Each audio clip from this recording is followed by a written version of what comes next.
коюп коеюн анда. Эмилген алдыла да, мен сиздерге коюп. Жок, сиз сунуш берип койбойсузбу ошондочу, жазылгандачы. Мен ошондо сунушуңузду добушка коеюн, анан добуш берсин да. Сиздер көнүп алдыңыздар да, абдан туура бердиңиз, абдан жакшы суроо бердиңиз деп. Андай эмес. Сиздер айтыңыздар. Силер чекитини үтүрүнө алмаштыра албайбыз биз. Бул эл аралык келишим. Биз мыйзамдын долбоорун талкуулап аткан жокпуз. Биз келишимге киребиз же кирбейбиз деп.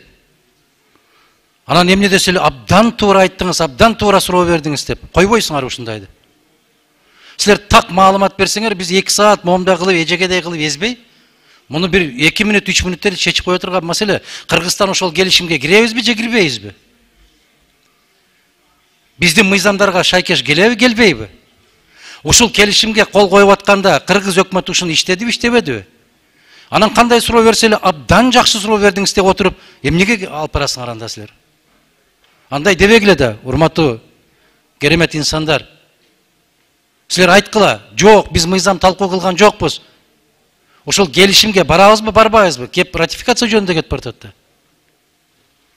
Ошондуктан жана мен 2 жолу айттым, пайдасы жок талаш тартууларды, талкууларды токтотолучу айланайындар. Сиздер мындай чек койсоңуздарчы, а керектүү мыйзам талкуу болуп атканда эмнегедир чыга калып чек кое саласыздар. А муну өзгөртө албайбыз биз. Бул эл аралык келишим.